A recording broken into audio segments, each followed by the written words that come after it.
Shabbat Shalom on this Shabbat VaYikra. As I mentioned before, the Aleph in the word VaYikra is written in a smaller font than all of the other letters. The rabbis point that this is due to Moshe's humility. He's known as the most humble person in all of Torah. And God called VaYikra to Moshe.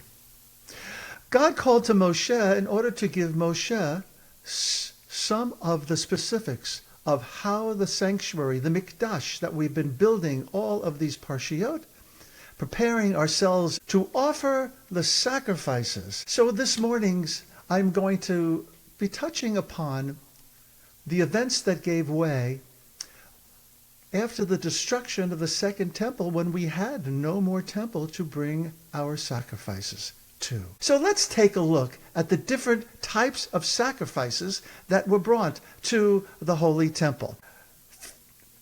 Burnt offering. The burnt offering was a voluntary offering, where the entire animal was burnt on the altar, expressing one's total dedication to Yah, total dedication to the One. Next, the grain offering. This too, a voluntary offering made of flour, oil, salt, and frankincense. These offerings are often made by those who are unable to afford the animal sacrifice. Makes sense in a democratizing kind of way. Because what if you couldn't afford to bring an entire animal to the temple? So we were given alternatives. Peace offering, also a voluntary offering. The fat was burned, the priests received their portion, the owner eats the rest. So not only did the priests get theirs, but I get to have my flesh too. This was be for a happy occasion, for a celebration of some kind. And then a sin offering. Now the sin offering, that's obligatory.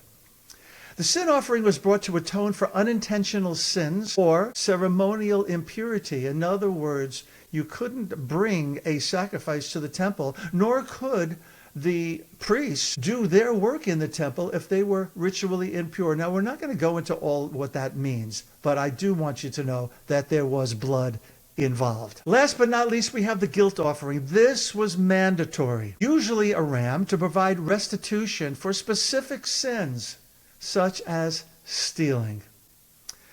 All right, my friends.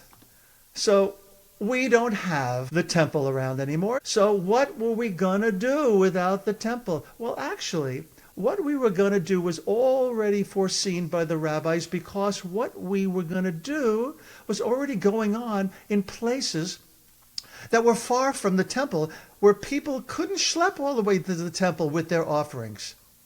There were places in which they gathered, not only rarely to offer offerings on a different altar, that was very rare, but to say psalms, for instance, Tehillim.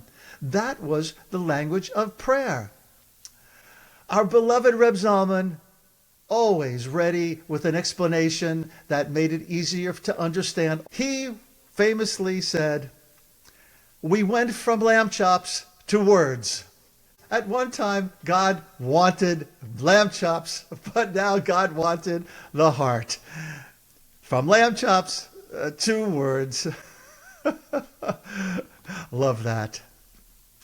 We're in an age of transition, which reminded me of a joke on the way out of the Garden of Eden. Adam turns to Eve and says, "Honey, we're living in an age of transition." Right? They're no longer living in the garden. They're going to have to make do outside of Gan Eden, as my beloved Aunt Fanny called it. So we too went through a transition. We went through the transition from sacrifice to prayer. So let's take a closer look to prayer. How did we get here? This is from the Baal Tanya. Ach amu kavanot Rabbeinu zichronot livracha. There is nothing that is so deep in our intentions, offers our rabbis of blessed memory. Hu shekol kula shel hatavila. Above all, what that is tefillah, is prayer. The deepest way that we can express our intentions is through prayer. Prayer. Who and prayer, la'orer et ha'ahava le'elokut.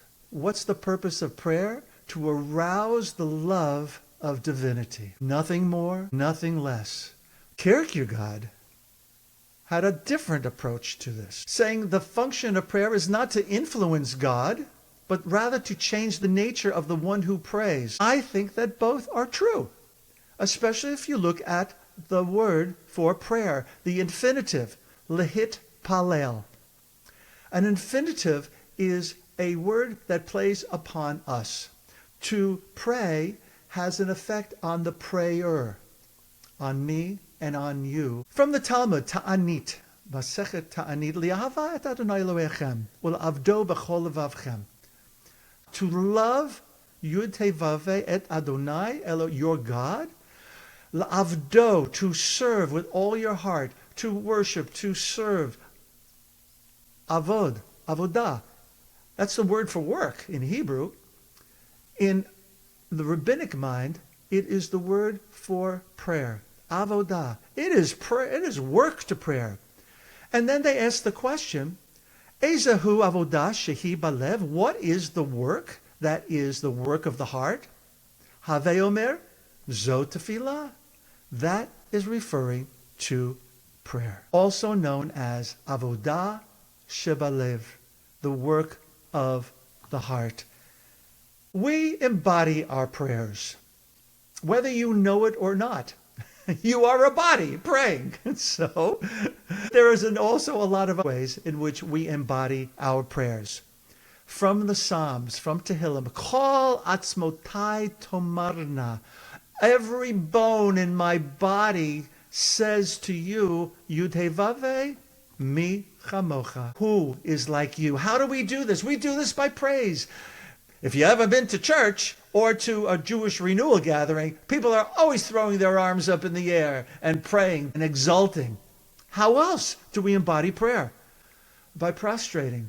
Certainly on Yom Kippur, by kneeling, by bending our knees. How else? By clapping while we are praying, while we are singing and dancing, which is another way of expressing our joy and embodying our prayer. Last but not least, we shuckle. Okay, for those who know what I'm talking about, let's all do some shuckling. Some people shuckle back and forth. Some people shuffle up and down. So, no, why do we shuckle? Aha! There's a reason for that too. All of these embodiments are intended to connect the soul with the divine presence, Shekhinah.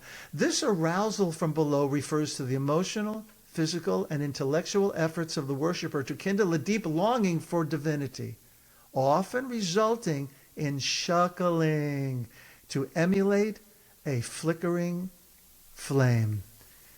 Hit orer, to arouse us to what is hidden deep within us. How?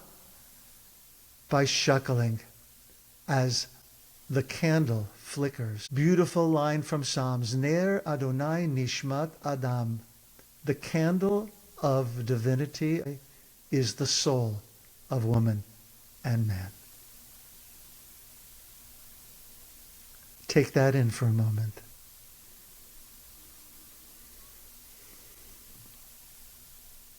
And now, for some completely different, a shtickle of history, from temple to temple, from sacrifice to prayer. Ben Sasson writes, of all the institutions developed by Judaism in the Second Temple era, the synagogue is perhaps the one that exercised the greatest influence on later generations. It's been rightly said that in establishing the synagogue, Judaism created one of the greatest revolutions in the history of religion and society. For the synagogue was an entirely new environment for divine service, of a type unknown anywhere before, and it did not entail the ceremonial restrictions and financial sacrifices that were required for the maintenance of the temples. The synagogue was the instrument that kept Jewish tradition and Jewish faith alive, and that made them accessible to the rank and file of the people. That is us. And the synagogue is what gave rise, of course, to the synagogue. And so, on this Shabbat VaYikra, may our prayers be accepted. May our mistakes be forgiven. May our joys be multiplied. And may our hearts be filled with peace.